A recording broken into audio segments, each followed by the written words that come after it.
Eh,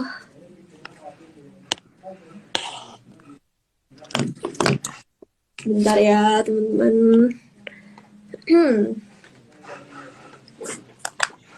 Kalau nggak bisa, Ricky kebetulan lagi di sebelah gua panggil dia ke sini aja, Ter. Oh, Sambil boleh. lu mungkin kasih teman-teman stock pick deh buat dari lu small mid caps. Lu kan jagoan small mid caps nih. Apa yang menarik buat besok menurut lu small caps? Oke, tadi dari small mid caps kita ada kasih rekomendasi BP nih yang pertama. Mungkin bisa bantu show kok. Sambilan atau untuk korikinya sudah ada di sana belum kok?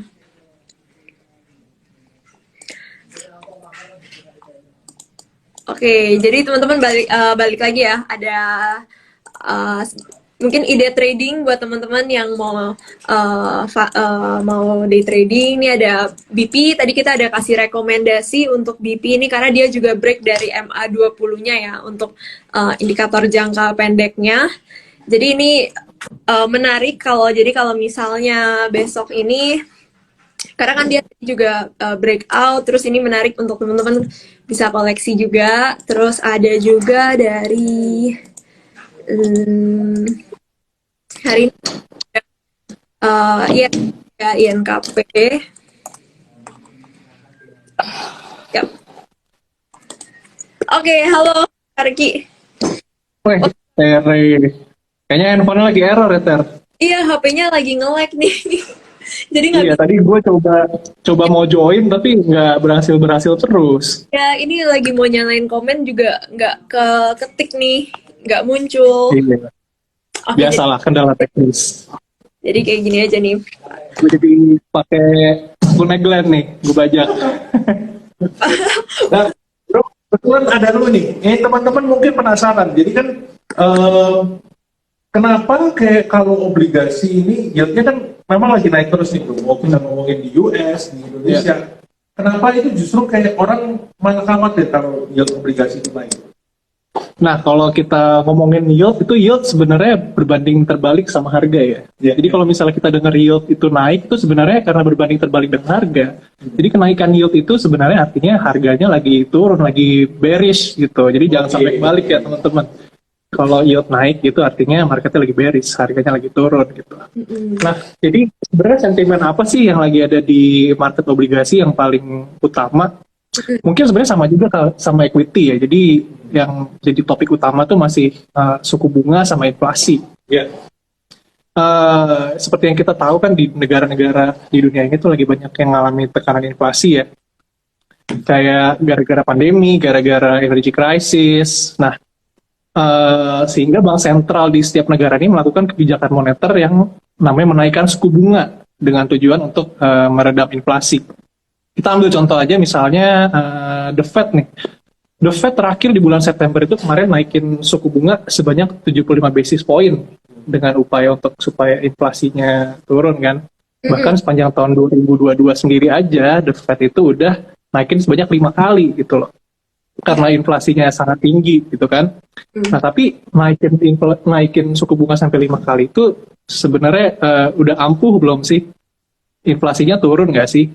Nah, kalau kita lihat dari minggu lalu tuh, kalau kita perhatiin ada data Consumer Price Index ya, dari Amerika Serikat, CPI. Nah, itu nunjukin kalau ternyata inflasi itu masih tinggi ya, teman-teman.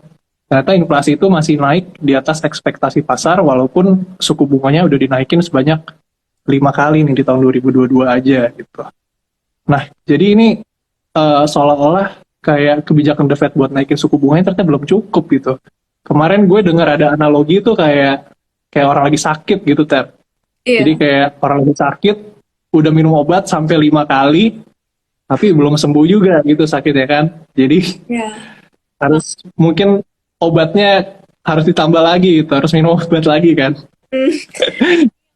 Jadi sama aja nih. Iya. Jadi sama aja kayak inflasi juga. Jadi orang-orang ini jadi berekspektasi suku bunga bakal dinaikin sekali lagi nih sebagai obat untuk meredam inflasi kan. Ntar di pertemuan November suku bunga diekspektasi akan naik sebesar 75 basis point lagi nih. di bulan November, bahkan nanti sampai tahun depan juga masih ekspektasinya masih naik terus gitu. Nah, Kak Riki, kalau gitu apa sih impact-nya, dampaknya ke Indonesia gitu? Kan dari tadi kita ngomongin di Amerika nih, dampaknya gimana Iya. sih?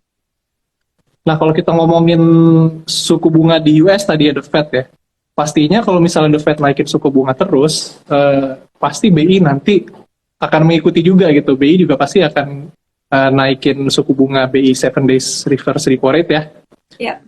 Bahkan itu untuk tujuannya untuk melindungi nilai tukar rupiah. Nah, kebetulan nih hari ini juga baru keluar pengumuman nih dari Bank Indonesia hasil rapat RDG.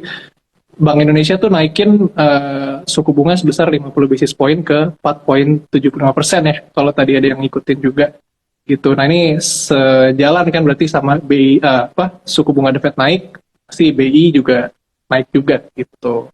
Sesuai konsep juga ya, 50 basis point ya. Nah ini sesuai konsensus juga benar. Gimana nih? Nah, gua mau nanya nih Ter. Tadi gua demen banget bro sama analogi lu. Kalau orang sakit disuntik kasih obat ternyata belum sembuh, berarti obatnya kurang kuat kan? Kurang kuat obatnya. Berarti kita bisa asumsi gini, orang sakit ya pelan-pelan akan sembuh lah selama penyakitnya nggak terminal atau nggak mematikan ya kan? Betul. Kayak pilek, batuk pelan-pelan akan sembuh. Menurut gua itu yang akan terjadi juga dengan situasi sekarang nih, ya kan? Inflasi ini pelan-pelan mungkin akan melambat, ya makanya naikin suku bunga, mungkin belum bekerja dengan baik, naikin suku bunga lagi. Berarti kalau naikin suku bunga, pelan-pelan inflasinya juga akan turun, yield obligasinya juga akan baik dong bro. Ke depannya, ya gua ngomongin sekarang mungkin ke depannya yieldnya pelan-pelan mungkin akan agak turun, dan harganya mulai naik lagi, ya kan? Nah, kalau misalnya suku bunganya mau dinaikin lagi nih, Glenn, misalnya ya. Nah, ada satu teori yang penting di obligasi itu hubungan antara suku bunga sama harga obligasi, nih teman-teman. Jadi kalau teorinya itu, kalau suku bunganya naik, harga obligasinya tuh akan turun gitu.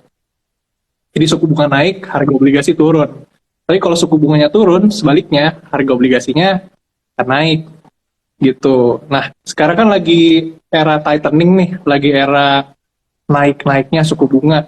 Jadi sesuai teori yang tadi, kalau misalnya suku bunganya naik terus, pasti harga obligasinya juga bakal turun terus gitu. Nah, tadi Glenn sempat ngomong tentang yield ya. Yes. Nah, yield itu teman-teman jangan, tadi di awal juga saya sudah sempat bilang, yield itu berbanding terbalik juga nih sama harga obligasi gitu. Jadi kalau misalnya yieldnya naik, berarti harga obligasi lagi turun tuh, lagi bearish gitu. Jadi kalau sekarang kita lihat aja misalnya kayak US Treasury nih, awal tahun itu yieldnya 1,5% di bulan Januari. Sekarang itu yieldnya udah 4,11%. Nah itu kalau yieldnya naik berarti kan harganya turun kan. Berarti emang itu ya di era kenaikan suku bunga nih harganya lagi turun drastis gitu. Sementara di Indonesia juga sama. Awal tahun itu yield benchmark 10 tahun FR91 itu awal tahun yieldnya 6,27an lah, area 6,27. Terus sekarang ini tadi di closing itu penutupan yieldnya sekitar 7,5%. Nah itu juga menandakan sepanjang tahun ini berarti harga obligasi udah turun drastis ya. Dengan kenaikan yield itu artinya menandakan kalau harga obligasi itu udah turun drastis. Nah dari tim research ekonom kita juga ada forecast kalau sampai akhir tahun ini yield benchmark 10 tahun bakal naik sampai 7,6%. Nah, gitu. Menarik nih, menarik. Nah, kalau yield-nya naik nih, untuk biar jadi obligasi ini biar tetap menarik kan ya. Jadi yield-nya harus tinggi, keep up sama suku bunga kan ya. Nah, kalau sekarang ini tepat gak sih untuk masuk di obligasi?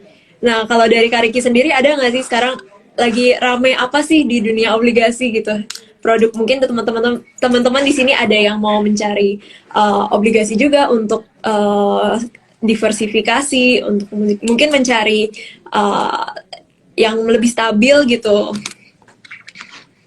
Produk stabil gitu. Tadi kan kita udah sempat bahas juga nih, kita lagi ada di era tightening ya, era kenaikan suku bunga. Jadi memang outlook dari harga obligasi memang ke depannya tuh cenderung bearish gitu, cenderung turun karena memang suku bunga trennya lagi naik kan. Ya. Menurut saya agak risky sekarang kalau mau trading obligasi ya. Mm-mm. Tapi ada nih, saya mau ngasih tahu ke teman-teman semuanya, ada satu instrumen nih, bentar lagi diterbitin sama Kementerian Keuangan, namanya sukuk tabungan. Teman-teman kalau pernah dengar ST, nama bekennya ST9 nanti akan diterbitin sama Kementerian Keuangan di bulan November. Nah, ini bisa jadi salah satu alternatif yang menarik nih, sukuk tabungan buat teman-teman untuk mungkin diversify portofolionya ya. Iya. Yang punya portofolio bisa beli obligasi ST9 nanti. Kenapa harus beli ST9? Ada banyak nih alasannya. Yang pertama, pembayaran pokok sama kuponnya itu dijamin sama undang-undang, dijamin pemerintah. Jadi nggak bakal default lah, zero default risk. Oke. Nggak kayak kalau misalnya obligasi korporasi kan ada chance buat defaultnya ya, Gagal. ada default risknya. Kalau misalnya sama government itu pembayaran pokok sama pembayaran kupon itu dijamin sama pemerintah. Jadi zero default risk. Yang kedua, kuponnya itu kompetitif, kupon ST. Jadi pasti kupon yang ditawarkan lebih tinggi dari rata-rata bunga deposito dari bank umum. Yang ketiga, kupon itu dibayar tiap bulan. Jadi kalau misalnya teman-teman beli ST, tiap bulan tuh dapat pembayaran kupon dari pokoknya. Misalnya say 5% per annum gitu. Jadi setiap bulan dapat 5% per annum dibagi 12 ya berarti ya. Nah, terus yang keempat, tenornya itu pendek 2 tahun. Teman-teman, ST itu tenornya 2 tahun. Jadi resikonya lebih rendah daripada bonds-bonds yang berjangka panjang, misalnya ke 10 tahun, 20 tahun gitu. Biasanya kalau tenornya lebih pendek itu resikonya lebih kecil. Yang kelima itu kuponnya floating, teman-teman. Nggak fix kan, kalau misalnya bonds itu yang banyak kita tahu, kuponnya fix ya, jadi sampai jatuh tempo, kuponnya tetap tidak berubah. Nah, untuk ST ini, kupon yang ditawarkan adalah kupon floating, jadi karena suku bunganya naik terus, jadi nanti kupon ST ini akan mengikuti suku bunga juga. Misalnya suku bunganya naik, maka kupon yang dibayarkan oleh ST juga akan meningkat juga, akan naik juga gitu. Terus yang keenam ada fasilitas early redemption. Nah, beda sama deposito ya. Biasanya kalau misalnya teman-teman nabung di deposito, kalau sewaktu-waktu membutuhkan uangnya mau dicairin, itu ada penaltinya ya kalau nggak salah ya. Iya. Ada Nah, kalau periode yang nggak bisa ya dananya mendem di sana ya. iya, kalau mau ditarik, kalau nggak salah itu kena penalti ya. Iya. Nah, di ST ini ada fasilitas namanya early redemption. Jadi setelah 1 tahun teman-teman beli, nanti bisa bisa ditebus banyak 50% nih dari Kemenkeu-nya. Gitu, tanpa ada penalti, tanpa ada cost yang dikenakan, nggak kayak di deposito gitu.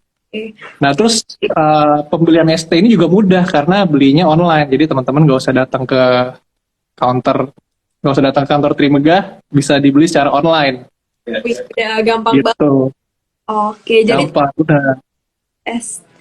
Iya. Menurut gua paling menarik itu dari floatingnya itu bro, kupon ya kan. Karena kan orang mungkin takut nih, wah ini naikin suku bunga sampai kapan sih, kalau gua beli sekarang nanti gua malah rugi terus ya kan. Bener. Ya, terus justru lu beli sekarang, nanti kalau misalnya BI masih naikin suku bunga, ini kan kuponnya floating, lu akan dapat tambahan dari misalnya BI naikin suku bunga, ya berarti kuponnya juga akan naik kan. Bener, kuponnya ngikutin sama kenaikan suku bunga. Oke. Ini yang paling keren sih, ini sangat cocok dibeli di era tightening, di era kenaikan suku bunga kayak gini, cocok banget sebenarnya floating rate kayak gini. Ini rilisnya kapan nih bro? Kalau boleh tahu? Rilisnya itu bulan November ya, tanggal 11 ya kalau nggak salah. Mungkin teman-teman nanti bisa pantengin website-nya, Instagram-nya Trimegah terus gitu. Kita pasti bakal ngasih informasi kapan udah bisa dibeli gitu. Yes.